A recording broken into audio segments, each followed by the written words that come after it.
बहुत ही लोकप्रिय है। शायद आप लोगों को इस बात की जानकारी नहीं होगी। आप समझते होंगे कि वो अरुणाचल प्रदेश के मुख्यमंत्री हैं और उनकी लोकप्रियता और उनकी मान्यता केवल अरुणाचल प्रदेश की सीमाओं तक ही सीमित है। लेकिन आपके मुख्यमंत्री श्री पेमा खांडू जी के बारे में आपको मैं बताना चाहता हूं कि अरुणाचल प्रदेश से कहीं अधिक मान्यता जो लोग भी भारत की राजनीति से परिचित हैं, पूरे भारत में आपको देखने को मिलेगी उनकी सादगी, उनकी सरलता, उनकी कर्तव्य निष्ठा। मैं समझता हूं कि अरुणाचल प्रदेश के लिए गौरव का विषय है। ऐसे यहां के यशस्वी मुख्यमंत्री श्री पेमा खांडू जी, मेंबर ऑफ पार्लियामेंट, आपके संसद सदस्य जो बराबर भारत की संसद में आपकी समस्याओं को उजागर करते रहते हैं, ऐसे श्री तापिर गाव जी और यहां के local MLA Shri Ojing Tasing ji, lieutenant general RP Kalita GOCC eastern command, lieutenant general Rajiv Chaudhary DGBRO, lieutenant general RC Tiwari GOC 3 corps और वीसी के माध्यम से जुड़े सारे देश भर के हमारे सम्मानित जनप्रतिनिधिगण, अधिकारी वर्ग, देवियों व सज्जनों, सबसे पहले मैं अपनी तरफ से आप सभी बहनों भाइयों को, केवल आप ही को नहीं बल्कि पूरे अरुणाचल प्रदेश के बहनों भाइयों को नव वर्ष की हार्दिक शुभकामनाएं देता हूं। और आज इस बॉर्डर रोड ऑर्गेनाइजेशन द्वारा जैसा आपको बताया गया है कि देश के 7 स्टेट्स यूटी, जिसमें अरुणाचल प्रदेश है, सिक्किम है, जम्मू कश्मीर, लद्दाख, राजस्थान और पंजाब तथा उत्तराखंड के सीमावर्ती इलाकों में 28 इंफ्रास्ट्रक्चर प्रोजेक्ट को राष्ट्र के रूप में आज समर्पित किया जा रहा है। एक साथ इतने इंफ्रास्ट्रक्चर प्रोजेक्ट्स का उद्घाटन सीमाई इलाकों के विकास के प्रति सरकार और बीआरओ के सम्मिलित प्रयासों का ही यह परिणाम है। नए साल के अवसर पर सीमावर्ती इलाकों में जनता को इन प्रोजेक्ट से बेहतर शायद ही कोई और उपहार दिया जा सकता है। साथियों, अरुणाचल प्रदेश के कर्मठ मुख्यमंत्री श्री पेमा खांडू जी के नेतृत्व और मार्गदर्शन में इस प्रदेश ने पिछले कुछ वर्षों में डेवलपमेंट के नए आयाम स्थापित किए हैं। हेल्थ हो, एजुकेशन हो, ट्रांसपोर्ट हो या टूरिज्म हो, ऐसे लगभग सभी सेक्टर्स में इस ऊंचे प्रदेश ने नई ऊंचाइयों को हासिल करने में कामयाबी प्राप्त की है। और आज यह उद्घाटित हो रहा यह सियोंग ब्रिज इस रीजन सहित समस्त अरुणाचल प्रदेश के विकास को नई रफ्तार देगा, ऐसा मेरा पूरा विश्वास है। मैं बॉर्डर रोड ऑर्गेनाइजेशन, संबंधित सारे स्थानीय लोगों सहित समस्त देशवासियों को इस अवसर पर हार्दिक बधाई देता हूं और इन प्रोजेक्ट को राष्ट्र को समर्पित करता हूं। मेरे बहनों भाइयों, पिछले कुछ वर्षों में बीआरओ ने जिस भावना और गति के साथ विकास कार्यों को अंजाम दिया है, उसकी जितनी भी सराहना की जाए वह कम है। अधिक से अधिक सीमावर्ती क्षेत्रों को जोड़ने की योजना यह हमारी सरकार की प्राथमिकताओं में है, ताकि वहां रहने वाले लोगों को विकास के साथ साथ उनमें व्यवस्था के प्रति एक विश्वास की भावना भी विकसित हो सके। अभी कुछ ही समय पहले अक्टूबर 2022 में बॉर्डर रोड ऑर्गेनाइजेशन द्वारा आजादी के अमृत महोत्सव के उपलक्ष्य में 75 इंफ्रास्ट्रक्चर प्रोजेक्ट का उद्घाटन किया गया था।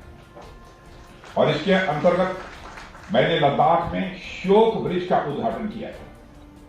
इस पुल के पूरा होने से सभी मौसमों में हमारी आर्म्ड फोर्सेस के हैवी इक्विपमेंट, टैंक्स और गन्स का दुर्गम श्योक नदी को तेजी से पार करना सुनिश्चित होगा और हमारी रक्षा में भी स्वाभाविक रूप से बढ़ोतरी होगी। और इस दौरान जब मैं लद्दाख गया था तो मैं वहां के लोगों से मिला था और उससे मैंने बातचीत भी की थी और मुझे अच्छी तरह याद है कि भारत माता का जय हो, भारत माता की जय का उद्घोष वहां के लोगों ने किया था। भारत माता की जय का यह उद्घोष जो शोक के किनारे वहां के लोगों और हमारे बॉर्डर रोड ऑर्गेनाइजेशन के जवानों ने मिलकर लगाया था, थोड़ी देर के लिए मानो उस विसर्जन में भी उल्लास भर गया था और पत्थरों में भी तरंगे उठने लगी थी। यह देखकर भारत की राष्ट्रीय एकता और अखंडता पर मेरा विश्वास और गहरा हो गया था और वह केवल एक उद्घोष भर नहीं था, केवल एक जय जयकार भर नहीं था, बल्कि हमारे देश की संप्रभुता को अक्षुण्ण रखने का बीआरओस और सेना और आम नागरिकों का एक मिला जुला संकल्प था। वह एक विश्वास का उद्घोष था कि चाहे कुछ भी हो जाए, पर हम भारत माता की आन बान तान पर किसी भी सूरत में आंच नहीं आने देंगे। मुझे उनके चेहरे पर खुशी साफ तौर पर दिखाई दे रही थी। उन्होंने बताया कि चाहे डेमचौक हो या डीएफ दौलत बेग ओल्डी सेक्टर, लद्दाख में रोड्स के डेवलपमेंट की गति, यह सब अभूतपूर्व है। पहले डेमचौक में लोगों को दर्रा पार करने के लिए घोड़ों और खच्चरों का इस्तेमाल करना पड़ता था, पर आज वे किसी भी वाहन से यात्रा कर सकते हैं। वैसे तो सुनने में यह बड़ी साधारण सी बात लगती है, पर जो लोग अब तक बिना किसी रोड इंफ्रास्ट्रक्चर के अपनी जिंदगी बिताते आए हैं, उनके लिए यह डेवलपमेंट बहुत बड़ी बात है। साथियों, बदलती दुनिया, बदलते समय और राष्ट्रों के बदलते इंटरेस्ट के मद्देनजर किसी भी राष्ट्र को अपने आप को सतर्क रखना एक बहुत बड़ी आवश्यकता है।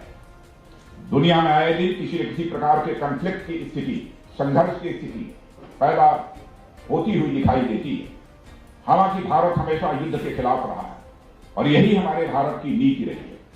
और यह कोई आज की बात नहीं है। भारत एक ऐसा देश है जिसने कि पूरे विश्व को वसुधैव कुटुंबकम यानी the whole world is family यह संदेश दिया है। हमने भारत की सीमा में रहने वाले लोगों को ही अपने परिवार का सदस्य नहीं माना है, बल्कि पूरे विश्व की धरा पर रहने वाले लोगों को अपने परिवार का सदस्य मानने वाला दुनिया का इकलौता देश यदि कोई है तो हमारा और आपका देश यह भारत है। मैं आपको याद दिलाना चाहता हूं कि भगवान श्री राम ने हमें सिखाया है कि शस्त्र धारण किया जाता है तो शास्त्र अथवा धर्म व मर्यादा की रक्षा के लिए शस्त्र धारण किया जाता है। श्री राम ने हमें यह भी सिखाया है कि दूसरे देशों और राज्यों पर आधिपत्य के लिए युद्ध नहीं किया जाना चाहिए। लंका पर विजय पाने के बाद उन्होंने स्वयं राजा बनकर न्याय संगत व्यवहार करते हुए विभीषण जो उन्हीं के उत्तराधिकारी थे उन्हीं को राजा बनाया था। भगवान बुद्ध ने भी हमें अहिंसा का ही पाठ पढ़ाया है। इसी महान विरासत के चलते भारत ने कभी भी कोई युद्ध अपनी तरफ से प्रारंभ नहीं किया और न ही किसी देश की 1 इंच जमीन पर भारत ने कभी कब्जा किया है। यदि कोई हमारी इस सदाशयता या शांति प्रियता को हमारी कमजोरी समझने लगे तो मैं उसे बताना चाहूंगा कि हम शांति के उपासक तो हैं ही, हम शक्ति के भी उपासक हैं। भगवान श्री कृष्ण भी श्रीमद् भागवत गीता में हमें धर्म की रक्षा के लिए न्याय और सत्य की रक्षा के लिए युद्ध करने की प्रेरणा दी है। अभी कुछ समय पहले हमारे माननीय प्रधानमंत्री श्री नरेंद्र मोदी जी ने this is not the era of war यह कहकर भारत के संकल्प को पुनः साफ कर दिया है और दुनिया का ध्यान इस संकल्प की ओर उन्होंने आकर्षित किया है। यानी हम युद्ध में यकीन नहीं रखते, पर अगर हम पर युद्ध थोपा जाता है तो हमने उसका जमकर मुकाबला किया है और आगे करेंगे भी, इस पर भी हमारा पूरा यकीन है। इसके लिए हमें हमेशा तैयार रहना चाहिए और हम तैयार हैं। हमारी आर्म्ड फोर्सेस हमेशा इस बात को गंभीरता से ध्यान में रखती है और मुझे यह कहते हुए खुशी होती है कि बॉर्डर रोड ऑर्गेनाइजेशन सदैव उनके साथ कदम से कदम और कंधे से कंधा मिलाकर चलता रहता है।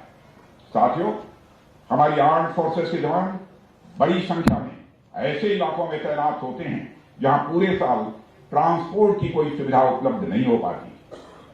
खासकर ऐसे समय में जब ठंड बढ़नी शुरू होती है, कई इलाकों में रास्ते बर्फबारी के कारण बंद हो जाते हैं। ऐसे में ये सभी प्रोजेक्ट हमारी सेनाओं तक राशन और मिलिट्री इक्विपमेंट आदि पहुंचाने में कारगर साबित होंगे। मैं कह सकता हूं कि सुरक्षा की दृष्टि से हम जिस तरह दिन ब दिन मजबूत हुए हैं, उसमें बॉर्डर रोड ऑर्गेनाइजेशन का एक बहुत ही महत्वपूर्ण योगदान रहा है। और साथियों, अभी कुछ समय पहले का उदाहरण आपके सामने रखना चाहूंगा। पिछले दिनों नॉर्दर्न सेक्टर में हमें जिन परिस्थितियों का सामना करना पड़ा और जिस प्रकार हम उसका दृढ़ता से मुकाबला करने में सक्षम रहे, वह बिना पर्याप्त इंफ्रास्ट्रक्चरल डेवलपमेंट यानी बुनियादी ढांचों के विकास के संभव नहीं हो सकता। ऐसी सिचुएशंस में हमें इन एरियाज के डेवलपमेंट के लिए और भी प्रेरित करती हैं। यह हमारे लिए गौरव का विषय है कि इन इलाकों के डेवलपमेंट के लिए हमारे पास बीआरओ जैसा एक डेडिकेटेड ऑर्गेनाइजेशन है। मेरे बहनों भाइयों, बॉर्डर एरियाज में रहने वाले लोगों के जीवन में इंफ्रास्ट्रक्चर डेवलपमेंट से बहुत बड़ा अंतर आता है, यह मुझे बतलाने की जरूरत नहीं है। स्वाभाविक रूप से इसका अनुभव आप सबको होता होगा। इंफ्रास्ट्रक्चर डेवलपमेंट को मैं आप सबके लिए और आप जैसे अन्य जो लोग हैं उनके लिए एक गेम चेंजर मानता हूं। आज हम मैदानी इलाकों में टेक्नोलॉजी के माध्यम से रोड्स की जगह स्मार्ट रोड्स बना रहे हैं, पर अनेक बॉर्डर एरियाज में आज भी रोड्स की किल्लत है, रोड्स की कमी है। यहां तक कि समुचित पगडंडियां भी लोगों को आने जाने के लिए उपलब्ध नहीं है। अनेक ऐसे दुर्गम स्थान हैं जिन्हें सरकार द्वारा शुरू की गई विभिन्न वेलफेयर स्कीम्स के साथ साथ इलेक्ट्रिसिटी, टेलीकम्युनिकेशन, एजुकेशन और हेल्थ जैसी बेसिक सिविक एमिनिटी प्राप्त करने के लिए कनेक्टिविटी की आवश्यकता है। मेरे बहनों भाइयों, हमारा पूरा नॉर्थ ईस्ट रीजन अपनी खूबसूरती और नेचुरल रिसोर्सेज से भरपूर होने के बावजूद लंबे समय तक विकास की धारा से यह कटा रहा है। कभी सिक्योरिटी इश्यूज के नाम पर, तो कभी कनेक्टिविटी न होने की वजह से आजादी के दशकों बाद भी यह क्षेत्र विकास तो दूर अपनी मूलभूत जरूरतों तक से यह वंचित रहा है। इसके कारण यहां की अर्थव्यवस्था भी काफी प्रभावित रही है। इस संबंध में हमारा मानना है कि नॉर्थ ईस्ट रीजन न केवल हमारे देश के समग्र विकास के लिए बल्कि ईस्ट एशिया के साथ हमारे संबंधों, ट्रेड, ट्रेवल और टूरिज्म का भी गेटवे है। हमारा देश का यह पूर्वी हिस्सा जितना अधिक मजबूत होगा, हमारा पूरा देश उतना ही अधिक मजबूत होगा। इसलिए सरकार ने इस पूरे क्षेत्र को हमेशा अपनी सर्वोच्च प्राथमिकता में रखा है। मेरे बहनों भाइयों, हमारी सरकार द्वारा इन एरिया के डेवलपमेंट पर गंभीरता से ध्यान दिया गया, जिसके चलते हमारे देश की सुरक्षा व्यवस्था पहले से कहीं अधिक कई गुना मजबूत हुई है। मैं यह भी बताना चाहूंगा कि जब मैं गृह मंत्रालय का कार्यभार संभाल रहा था, तब भी नॉर्थ ईस्ट रीजन में सिक्योरिटी, एनवायरमेंट और आर्थिक विकास से जुड़े मुद्दों को हल करने के लिए मैं यहां आता रहता था और इसके लिए हमने कई महत्वपूर्ण कदम भी उठाए थे। अधिकतर लोग यह समझते हैं कि बीआरओ केवल आर्म्ड फोर्सेस के लिए काम करता है, पर मुझे लगता है कि बीआरओ इससे कहीं आगे कनेक्टिंग प्लेसेस, कनेक्टिंग पीपुल की फिलॉसफी के साथ देशवासियों को एक दूसरे से जोड़ने का काम कर रहा है और अपने ध्येयवाद यानी क्रमेण सर्वम साध्यम को चरितार्थ भी बॉर्डर रोड ऑर्गेनाइजेशन कर रहा है। अत्यधिक दुर्गम और रिमोट एरियाज में काम करने वाले बीआरओ के कर्मयोगी कठिन और चुनौतीपूर्ण समय में इंफ्रास्ट्रक्चर तैयार कर उन जगहों पर भी पहुंच गए हैं जहां और लोगों के द्वारा पहुंचने का प्रयास कभी नहीं किया गया। मेरे बहनों भाइयों, मेरे पास खबरें आती रहती थी कि इमरजेंसी के केस में ऐसे इलाकों के लोग अक्सर तत्काल चिकित्सा की सुविधा नहीं प्राप्त कर पाते थे, पर वक्त बदल रहा है। आज मुझे अरुणाचल प्रदेश, लद्दाख और मिजोरम के रिमोट एंड डिफिकल्ट लोकेलिटीज पर स्थित मेडिकल इंस्पेक्शन रूम्स में 3 टेलीमेडिसिन नोड्स का उद्घाटन करते हुए भी बेहद खुशी हो रही है। और ये नोड टेलीमेडिसिन कंसल्टेशन के माध्यम से मेडिकल एंड सर्जिकल इमरजेंसी में शीघ्र चिकित्सा सहायता प्रदान के लिए स्थापित किए गए हैं, जो स्थानीय लोगों की स्वास्थ्य संबंधी जो जरूरतें हैं उनके लिए बहुत ही सहायक सिद्ध होगा। यह सब नॉर्थ ईस्ट की जनता की क्वालिटी ऑफ लाइफ में एक क्वांटम इंप्रूवमेंट, बहुत बड़ा इंप्रूवमेंट लाएगा, ऐसा मेरा विश्वास है।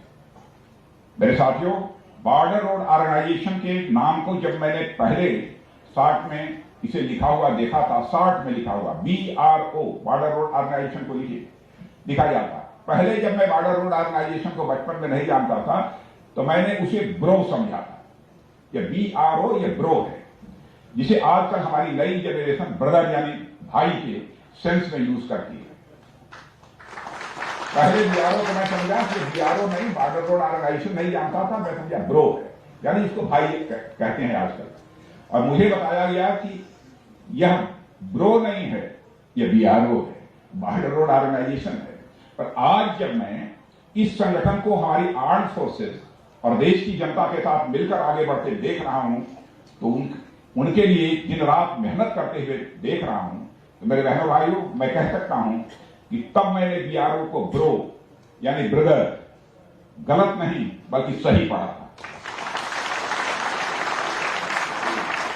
BRO यानी हमारी सेनाओं का ब्रो, यानी हमारी सेनाओं का ब्रदर। BRO यानी हमारे देशवासियों का ब्रो, यानी हमारे देशवासियों का ब्रदर। BRO यानी आप सबका ब्रो, यानी आप सबका ब्रदर।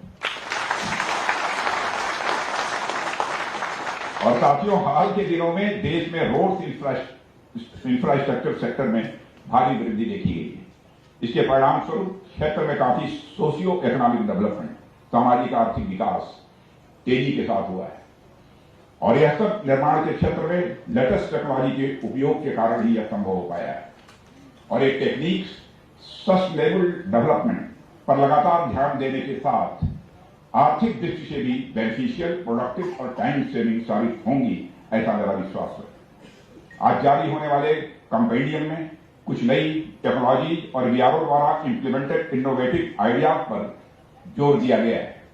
इन न्यू टेक्नोलॉजी और टेक्निक्स का उपयोग BRO को निर्माण की गति और गुणवत्ता बढ़ाने में सक्षम बनाएगा, ऐसा मेरा पक्का विश्वास है। Lieutenant general Rajiv Chaudhary, director general border road की प्रेरणादायी, इंस्पिरेशनल और विजनरी लीडरशिप में BRO नेशनल बिल्डिंग की ओर लगातार अपने कदम आगे बढ़ा रहा है। जैसा कि रोड्स के बारे में किसी ने कहा है कि it is not the destination, it is the journey. आपसे भी मैं कहना चाहूंगा कि सीमाई इलाकों में रोड्स इंफ्रास्ट्रक्चर का निर्माण कार्य आप लोगों के लिए एक यात्रा की तरह ही है और इसका डेस्टिनेशन एक सशक्त, समृद्ध और समर्थ भारत है। और मुझे विश्वास है कि BRO राष्ट्र निर्माण के अपने प्रयासों में निरंतर सफलता प्राप्त करेगा और भविष्य में देश के बढ़ते कद में एक की कंट्रीब्यूटर माने प्रमुख योगदान वह करेगा, ऐसा मेरा विश्वास है। और मेरे बहनों भाइयों, इस अवसर पर मैं lieutenant general Rana Pratap Kalita, GOC eastern command और lieutenant general RC Tiwari, GOC 3 corps की भी मैं प्रशंसा करना चाहूंगा। आर्मी के सहयोग व समन्वय से यह ईस्टर्न कमांड की एरिया में BRO बहुत अच्छा काम कर पा रहा है। सबके कोऑर्डिनेशन के कारण ही यह संभव हुआ है। मैं हमारी armed forces, department of defence और MOD को भी इन उपलब्धियों के लिए हार्दिक बधाई देता हूं। और आप सभी सदैव कुछ नया करते रहिए और राष्ट्र को नई ऊंचाइयों पर ले जाने में अपना योगदान देते रहिए। इसके लिए मैं आप सभी को भी अपनी तरफ से हार्दिक शुभकामनाएं देता हूं। और मेरे बहनों भाइयों, आपको मैं बताना चाहता हूं और आपके माध्यम से समस्त अरुणाचल के बहनों भाइयों को मैं बताना चाहता हूं, जब से देश में प्रधानमंत्री पद की जिम्मेदारी हमारे नरेंद्र मोदी जी ने संभाली है, भारत की प्रतिष्ठा, भारत की इज्जत सारी दुनिया की नजरों में बढ़ी। पहले भारत अंतर्राष्ट्रीय मंचों पर कुछ बोलता था, दुनिया भारत की बातों को जितनी गंभीरतापूर्वक लेना चाहिए उतनी गंभीरतापूर्वक नहीं लेती थी। लेकिन आज यदि अंतर्राष्ट्रीय मंचों पर भारत कुछ बोलता है तो सारी दुनिया कान खोल कर सुनती है कि भारत बोल क्या रहा है। यह भारत की भविष्य सारी दुनिया में बनी। इस अवसर पर इससे ज्यादा मैं कुछ न कहते हुए आप सभी के सम्मिलित प्रयासों की मैं सराहना करता हूं और मैं इंफ्रास्ट्रक्चर प्रोजेक्ट्स के उद्घाटन के अवसर पर आप सभी और समस्त देशवासियों को बधाई और नए वर्ष की हार्दिक शुभकामनाएं देते हुए यहीं पर अपना निवेदन समाप्त करता हूं। आप सबको बहुत बहुत धन्यवाद।